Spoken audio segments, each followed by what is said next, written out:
Hello and welcome to SueStainable Action here on Cozy Radio, the heart and soul of the city. This is your host, Sue Spicer, here today with a special guest to our local Indianapolis neighborhood. Would you like to introduce yourself to our audience? Yes, hello, good morning. My name is Kay Grimm, and I have lived here on the Near East Side for about 25 years. 25 years. What brought you to Indianapolis? Well, I first discovered Indianapolis back in the mid-'80s when I was stationed at Grimm Air Force Base. And I used to come up to the big city, you know, to hang out and play and go to the clubs. And I just kind of fell in love with Indianapolis because I saw it as a place of what I called Indy opportunities. And I was able to forge my own path here in Indianapolis all these years as a agra-prenuer. Agra-prenuer. Yes. That's different than an entrepreneur. Yes, this is more focused on urban farming. I grew up on a small homesteaded farm in northern Illinois, and Indianapolis was perfect where I could merge my country background farming with city farming, and that's what I am. I'm an urban farmer. You've had multiple agriculture-related businesses over the years, haven't you? I have. I've had back in 1989, I had a landscape company called Eco-Renewal, which was the renewal of ecology. And ecology, I learned at a very young age. And ecology is a relationship between plants, animals, and people, and a community that's built around that. So we started planting a lot of natives back then in the early 90s. And then I began to take note that, you know, nobody was teaching kids about nature. And so a lot of the kids of the clients that I was doing would come over and say, how do you know that's going to attract a monarch butterfly? Or how do you know bogs are going to have cool snails and stuff hanging out in it? And I'm like, gee, nobody's teaching kids this stuff. So it segued into another company called Kids in Bloom. Is that KIDS? INBLOOM. And it emerged teaching kids about gardening and nature, and I would take Girl Scouts on hikes and they'd earn their Eco Action badges. And so pretty much ecology's been the foundation of my life. So agripreneur, business after business, start up in Indianapolis to fill needs, bring people's attention to it, where other folks will come along and take up that line of work, and you'd start up something else. Right. So then I started a company called Basic Roots Community Foods back in 2005, and it was to address our food insecurity in our neighborhood. Full disclosure, folks, Kay and I started that business together and Yes. had about a almost 16-year run as a personal life, as a personal couple. And you can find many of these businesses and contact or reach out to Kay at kaysue.org. KAYSUE.org is the landing point for a handful of websites that have aspects of the things that Kay's innovations. I'm just going to say right now, she taught me how to be an entrepreneur because I don't have the same ecological skills as Kay. So she has led in this in Indianapolis. In fact, comes to mind, weren't you on the original board for Earth Day in Yes. Indianapolis? Yes. Back in the 90s? Yes, 90, 91. And I was all about the kids. So I would organize the kid events at Earth Day. Mm-hmm. So you've had this passion for educating on the ecology level. Kids in Bloom, you did community gardens. Probably around 60 altogether in a decade. Children's Museum I would run a summer gardening program at the Children's Museum where their sports complexes now was the community garden. It was off the hook. Folks who've been around Indianapolis for a while will remember that green space north of the Children's Museum with the purple dinosaur in it. Yes. And that's the space that Kay would take these classes that were at summer camp things at the Children's Museum, would come out for time in the actual environment, outside, in the world, learning about the world that we live in. Is that? Exactly. And I'm a nature freak. I can't help but admit it. But any chance I get to be out in these urban wilds, I'm there. Now, urban wilds, that's the reason I asked you on the show today. Yes. And as we gentrify our city, as we scrape away nature, yes, and replace it with concrete, we're doing a lot of disservice to ourselves. Yes, we are. So remember, ecology is about building relationships between people, plants, and animals. Everybody's got their space and place. And so when we gentrify concrete over these little urban wild patches, we're losing a lot of biodiversity. We're losing a green corridor for migratory birds. There's pollinators. Oh my gosh, back in the day when I was growing up, you'd have to be careful walking in the clover because there were so many bees. Guess what? Hardly a one out there. Now you can run around on all sorts of places barefoot without worry of stepping on a bee, which is a terrible position for us food production wise. Right. This is why people should care. This is why I brought Kay on the show today, is because we are eviscerating our urban wilds in the city. Yes. Even our friends at Keep Indianapolis Beautiful, when they do reclamation of an area, they take everything out, and then there's a stagnant time before they put something back in. And I've heard you speak about what might be done better on that. Do you want to take that? Do you want to talk about that? No? Okay. I will just say that if you take out all the vegetation on the side of the creek, it ought to be a double work day, or 2 days in a row, where you take the stuff out one day and then the next day you put in what you want back. Because when you don't replace things immediately, invasives will conquer. Well, that's the reason they eviscerate. They take out the invasives, the honeysuckles. And I just want to tell you some of these little magical places that I have discovered in the inner city. We have these really groovy waterways like Pogues Run. So wow, the park department does a good job of maintaining. They leave a nice wild strip, maybe 4 foot off the edge of the creek. Or of course you have to have boots to go through, which I always have my boots on, because you're fearless when you have boots. Good boots. Yeah, good boots. And but oh my gosh, I am now actually been foraging for about 8 years. That's one of my streams of income.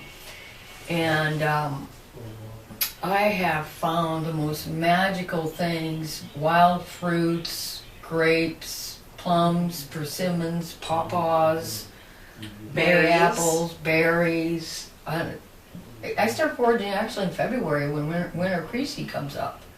And I got a couple spots in Beech Grove where there's really some good urban wild areas. And the foraging is just really, really good there.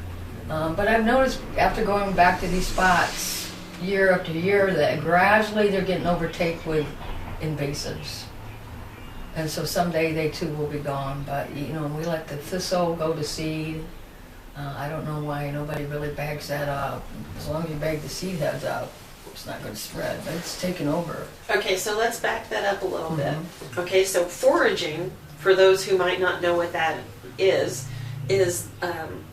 the gatherer part of hunter-gatherer. It means going out into the world and seeing what berries on the bush, what fruits on the tree, what plant is coming out of the ground that is natural part of our ecosystem, or was, because a bird ate a fruit in one place and Dropped it in another. dropped it in another, and then that starts it up. So that's the foraging part, is that you go out into the world and you go into these places that aren't sterilized, and you find food. Yes. So that's the forager part. Now, invasives.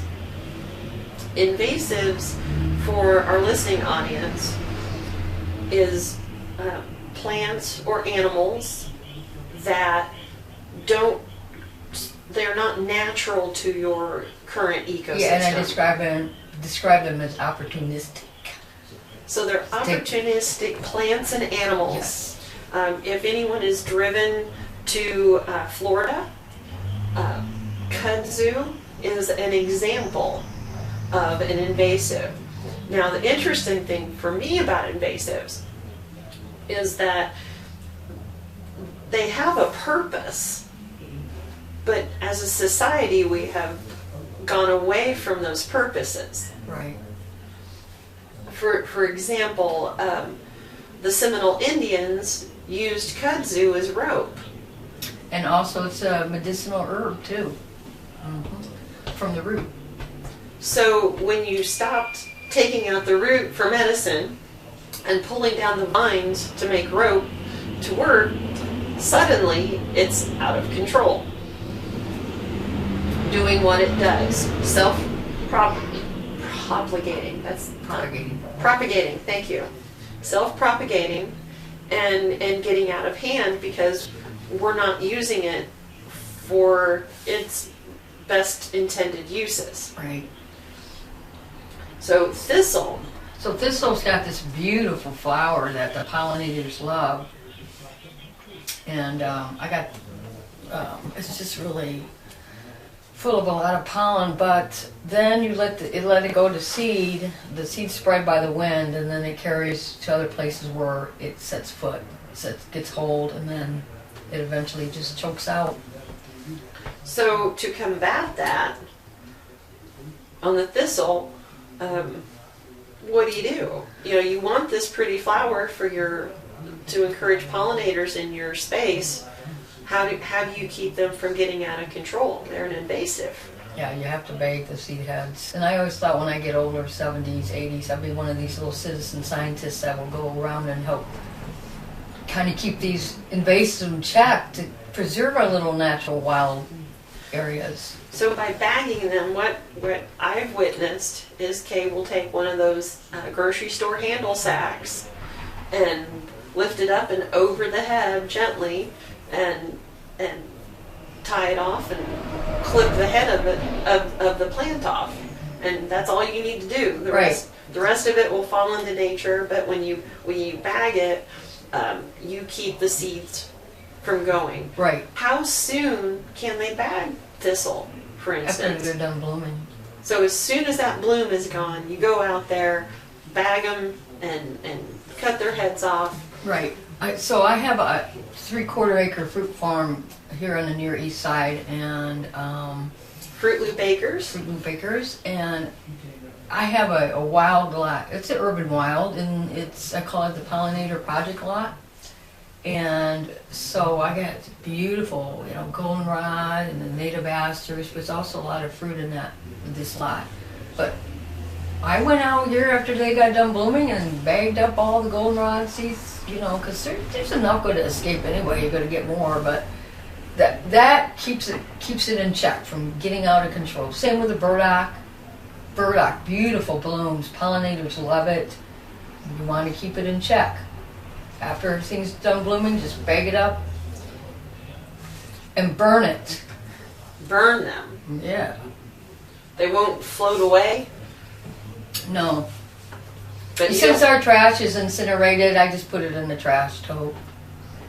Yeah, because they burn the stuff anyway. For those of you who don't know, the recycled totes that they come and pick up with the truck, that material goes straight to No, not the recycle. Oh, she trash caught me. The trash tote. The trash tote, not the blue and yellows.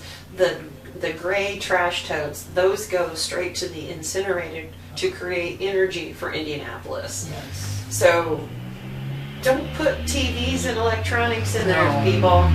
Take those to the top We're gonna straw. breathe. Because they don't pick through that stuff to my knowledge. They just No. put it in, dump it in places and dump it in other places, and then the next thing you know, it's in the incinerator and in our air. So if you're gonna burn them at home, could they use a paper bag to bag them up? Yeah, perfect.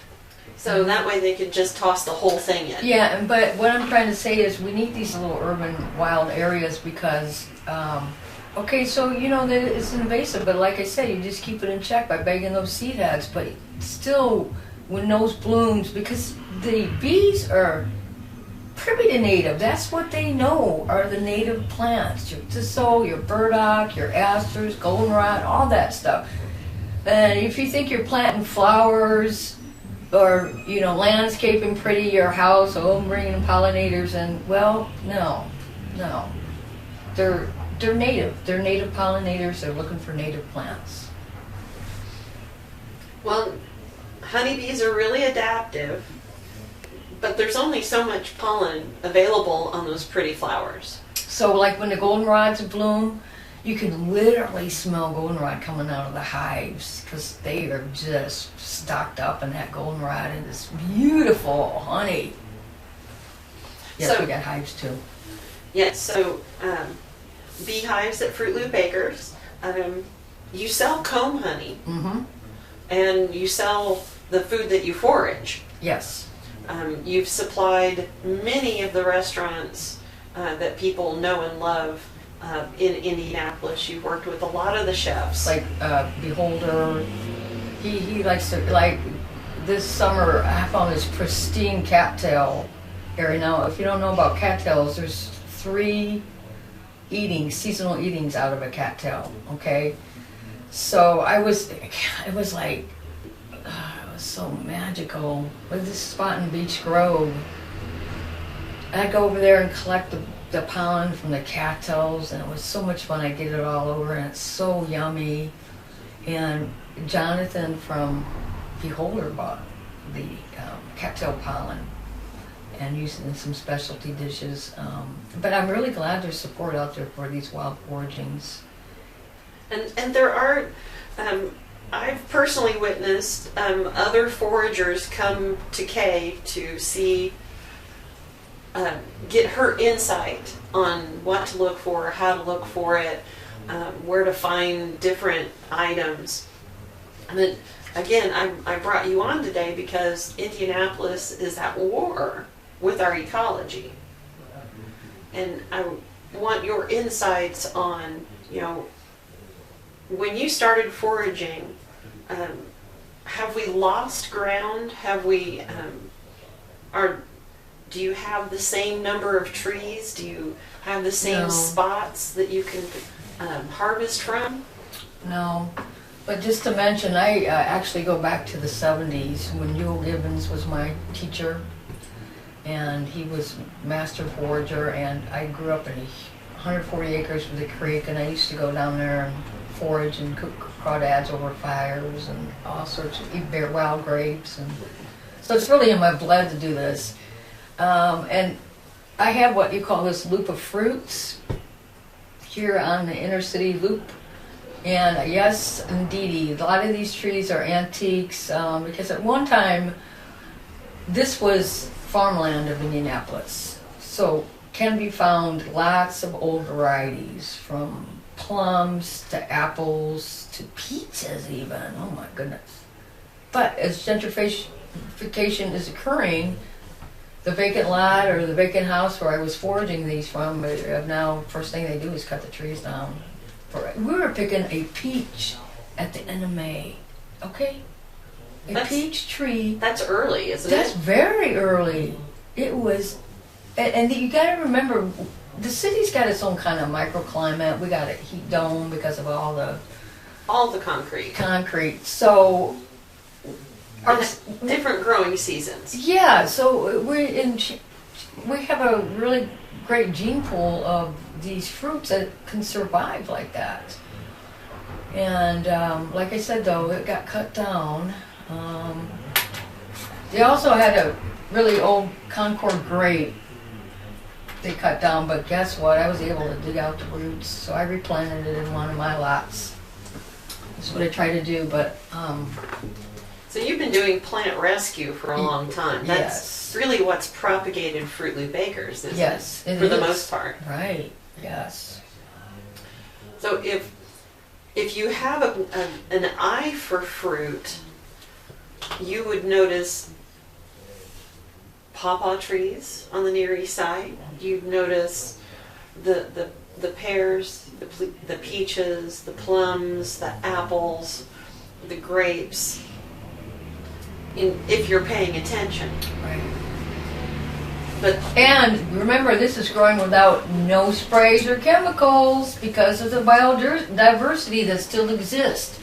And biodiversity is what I mean that you do have wild places that maybe the goldenrod and asters and the early spring flowering plants are still growing because they're bringing in pollinators, and that is the key to having. Well, the key to having food is pollinators. Period. Yeah. Right. Period. We need pollinators. We absolutely need pollinators. So anyone out there who is like, oh the bees, and then you cut down the wild area in that house you just bought without even considering what's in there and what there are bees who are gonna come shopping in that part of your yard and go home empty-handed and have to try again because you've removed that grocery store from their list. So every time we take out an urban wild, we are closing down a pollinator grocery store. Right. So I want people to think about that for a minute when you're cutting down those weeds while they're flowering. You are taking out a bee grocery store. Mm-hmm. So if you care about the pollinators, you need to rethink how you look at the ecology about your place, yes, where we all fit in this situation.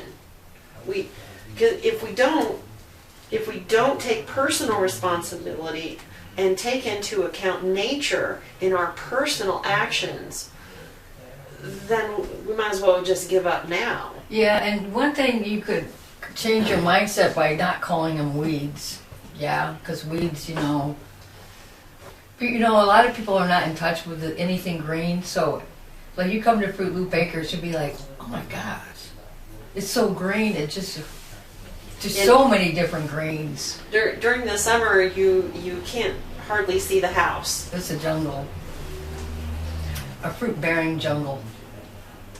So what I've found in my education of being around Grimm, you can reach her through ksue.org. Basic Roots Community Foods has a Facebook page. Fruit Loop Acres has a Facebook page. Grimm with 2 M's has a Facebook page. I don't know about that because you know how they do the birthday thing on Facebook? Uh-huh. They don't say my birthday on there. Well, you're on there. I put her on there. I just didn't set up for people to bother Kay. Another thing I think we'll segue into for just a moment is Kay happens to be a Air Force veteran with I'd say it's a mixed distinction. She is a PTSD veteran from the Reagan era. Do you mind if I tell them which? She's MST-PTSD veteran, which means military sexual trauma, post-traumatic stress disorder veteran. So nature's always been her friend. Yeah. People have not always been her friend. I'm actually saying I'm married to nature because that's really my solace, and And as her ex-girlfriend, I would have to agree that she is married to nature first. And that's okay. I'll always love her anyway. But beside that, so you have a system that is, in our city, we are set up to take out these urban wilds. It has to look clean and tidy. It has to be this or that. But we're not looking holistically at what kind of quality life do we want to have. I saw the difference in our neighbors' flowers. Our neighbors would plant flower beds, and there was a difference after we brought in honeybees. Because flowers like to be attended to by pollinators. It helps them live better lives. The plants themselves, the flowers themselves. Do you know the science of that? No? Why flowers are happier when they get visited by a bee? It's a part of their matrix. It's meant to be. There's some flowers though that are planted that you never see a pollinator on because they're probably hybrid. And something else I learned from you is that moths, there's many moths that are pollinators, and there are some things that get pollinated at night. Yeah, the night pollinators. Basically like angel's trumpet, datura, yucca, things that are big white bold flowers. Gourds, oh my goodness, that's another good one. So people can be planting things that do attract the different pollinators too, that are maybe short-lived annuals, you know. But I'm all about permanent agriculture. We call it permaculture. You plant once, this crop, done. You don't have to plant. All you do is maintain it, keep it from overgrowing the rest of your plantings, just like you do with, oh, here comes that word again, weeds. Oh. So this is I wanted to make this point about weeds. This is one thing, another thing. I've learned many things from Grimm. And most weeds have medicinal purposes. Yes. They, like dandelions. My mom, Oh my gosh. my mom was dandelions are at incredible. war. My mom was at war with dandelions, and it took about 6 years to take out that part of me that my mom put inside of me to be at war with dandelions. What's the German growing process? We went to a farm in Virginia. They used Biodynamic. Biodynamics. Mm-hmm. Biodynamics is a Germany-based ancient growing system that takes the heads off of dandelions and involves them in this organic process to make some of the most kick-butt fertilizer and soil restorer that they're known to man. Yes. And one thing about our inner city, okay, so you would go in the suburbs, you'd never see a dandelion or a violet anywhere, man. But in our inner city, it's a sign of spring, man, when the dandelions and the violets pop up everywhere, and it's so beautiful. But dandelions are actually, they have such deep taproots that they're changing their soil structure, okay, for the better. And the pollinators love the dandelions and the violets too. I use the violets are a ground cover, especially in that median strip by the street. It's all violets, and it's good stuff. So you get pretty things, you get things that help the overall health of your soil, and here's one: you're not using poison on your property. Right. Because when you are going mainstream and you're fighting dandelions, chances are you're putting a carcinogen on your lawn. Yeah. Right there for you to walk on, for your kids and your dogs, everybody in your life that walks on your lawn.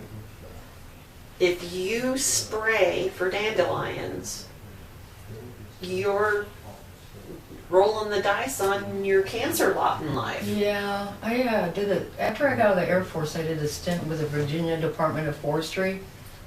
I kind of, after being in intelligence for 6 years, I kind of went back to my roots when I got out. I was free.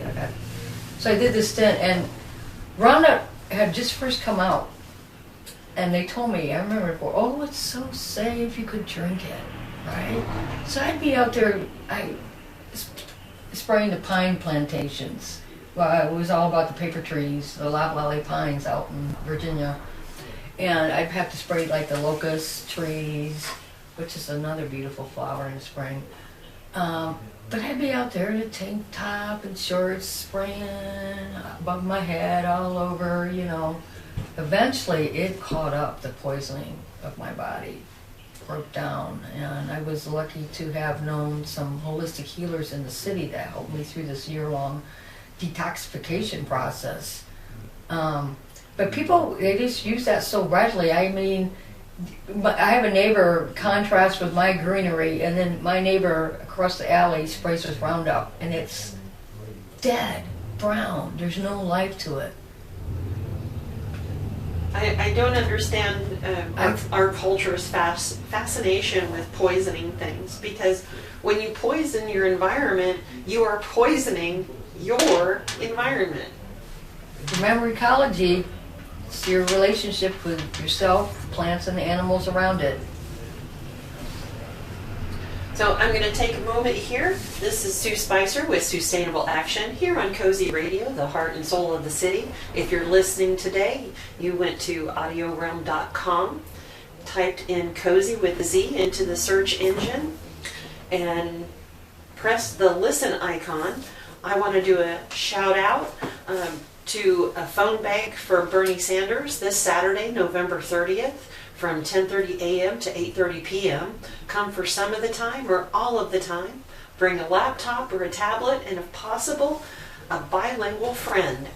Come to 6825 Chapel Hill Road, 46214 on the west side of Indy, near West 10th and 465. It'll be great fun. Friend of the show, Juliana Tatiana, is co-host. I'm a co-host of the event. You can find it on your Burn app, or you can search for it as an event on Facebook.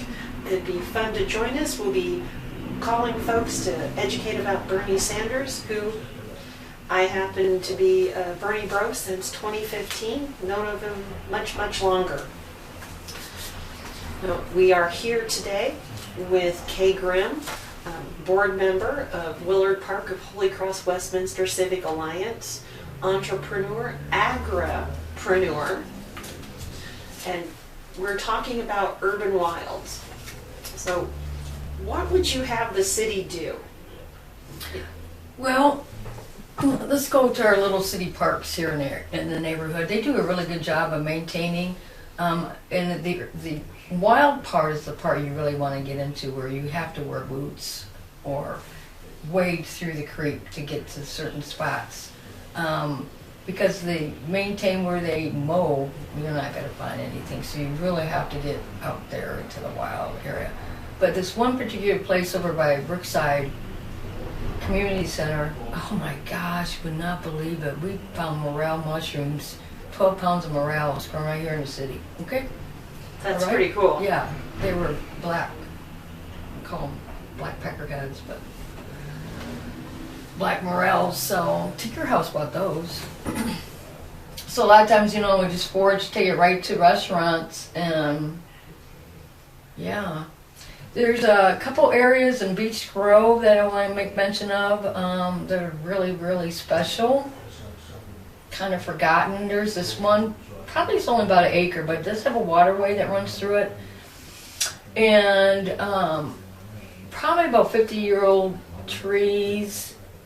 But I have never in my life seen so many May-apples. This place is just rich with May-apples. So there's a certain time when you harvest, let's see, I add about 10 pounds of fruit. Now the fruit, is fingernail size up to maybe plum size, different fruits.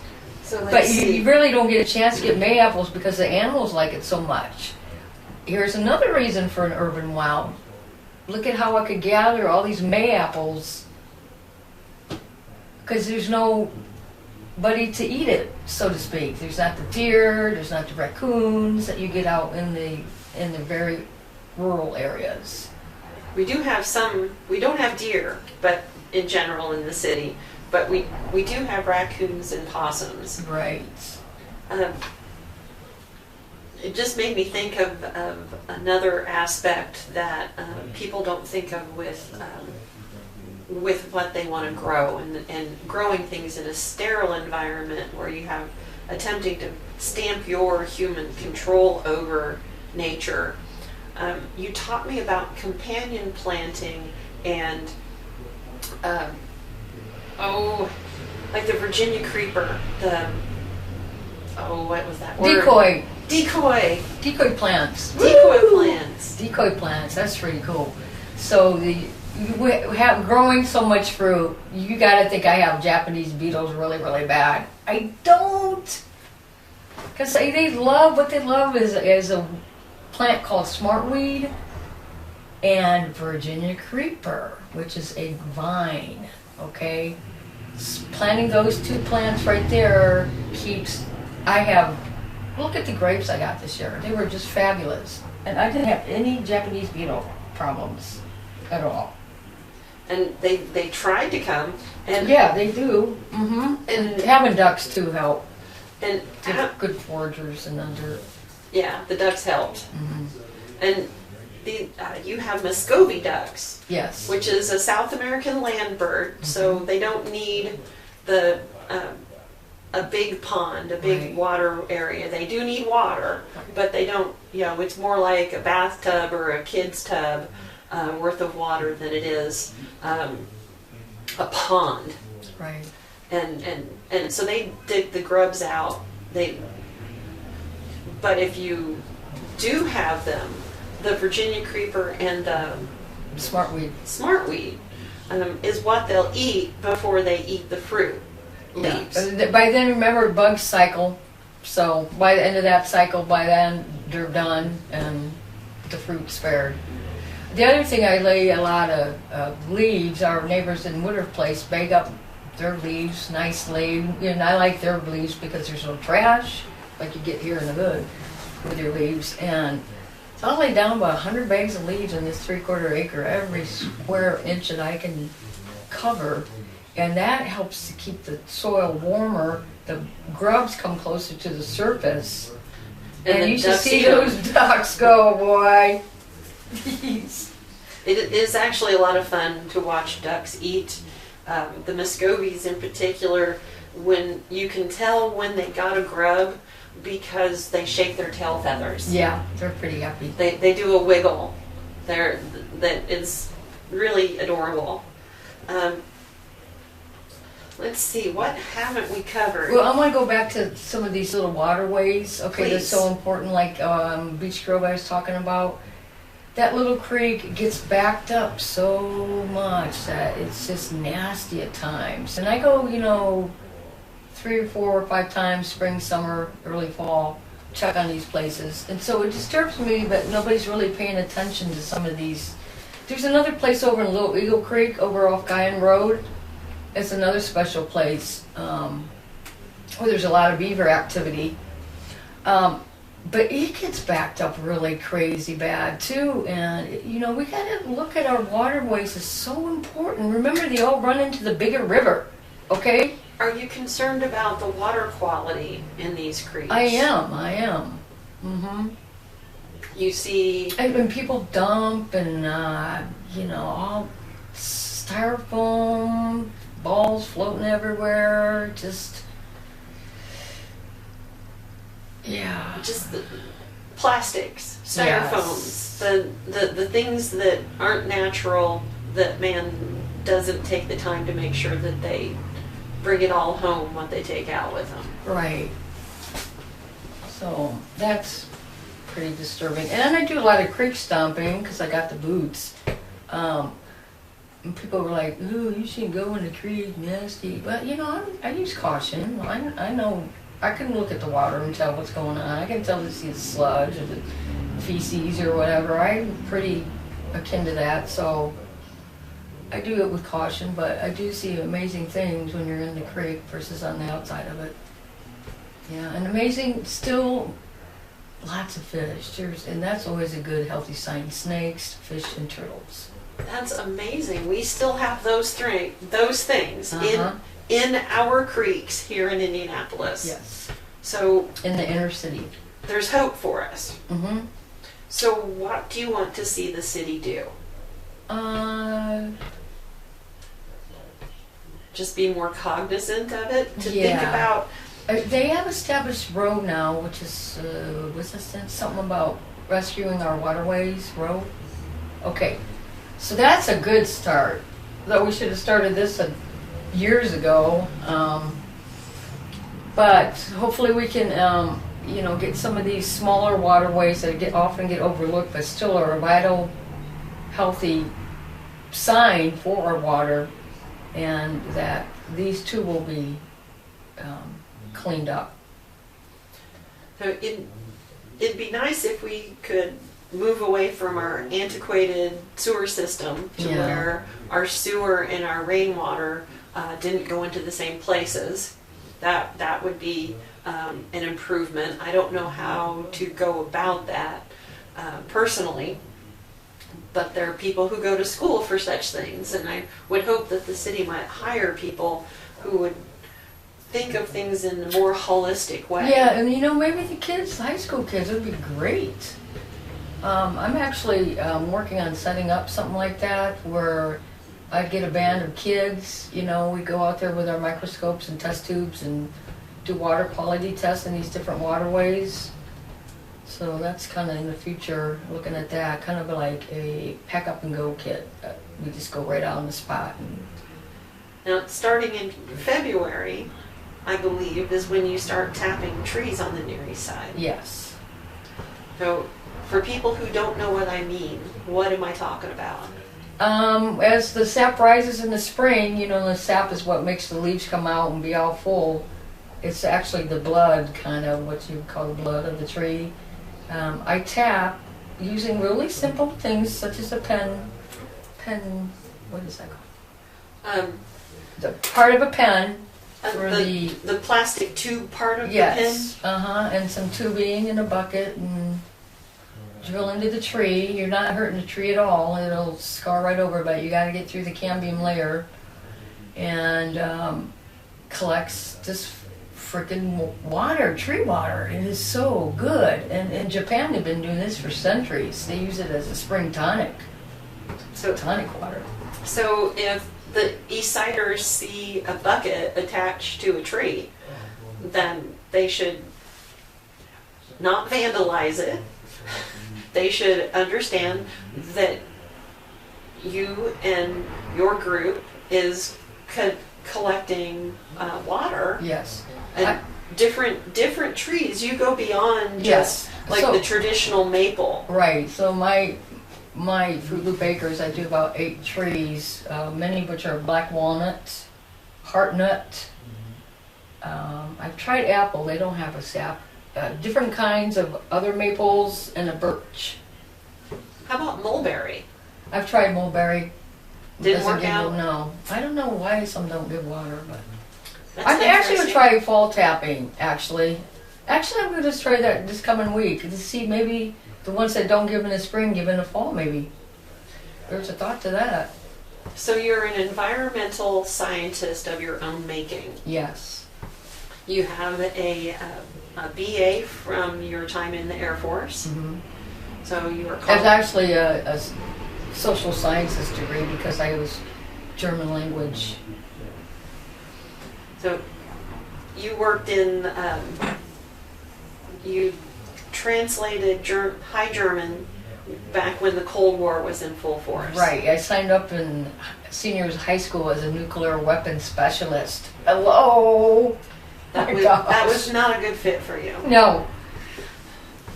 But you are an incredibly intelligent individual. And I implore our listeners to take the time to check out Kay Grimm, to reach out to her via Facebook or through the websites that you can find at kaysue.org. That's kaysue.org. That's the landing site for several sister sites. And we're getting close to the end here, Kay. Okay. Is there any? What else do you have to say to our listeners? Well, I always have a lot of different projects going on. I love teaching. I love to mentor, and I would love people to come just check out, see what I'm doing, what I'm up to. Every day is a different day at Fruit Loop Acres, is what I say, and I'm still all about nature, no matter what it is. And a short plug, she's also a environmental artist where she uses found objects to create art. So Thank you for having me on, Sue. This has been, I hope our listeners found it as interesting and engaging as I did. The years of learning by your side have made me a better person. And I know that there are people out there who could benefit from spending time working with you in all these areas where you have years of practical experience. And the fact that you pay attention to the minute details of how our ecosystem fits together and how human action versus the things that we create versus nature. My awareness has been raised to a whole different level, and I appreciate that. And I implore our listeners who have interest in these areas to reach out to Kay as well. You can go to kaysue.org for that. Any other points? Again, I thank you for having me on, being an advocate for nature, because nature often doesn't have a voice. Our urban wilds do not have a voice.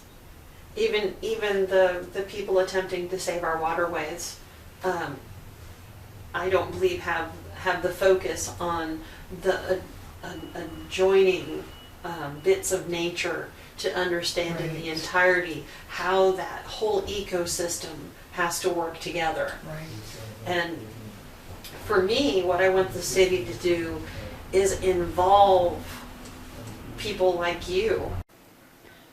This is Sue Spicer with SueStainable Action here on Cozy Radio, the heart and soul of the city.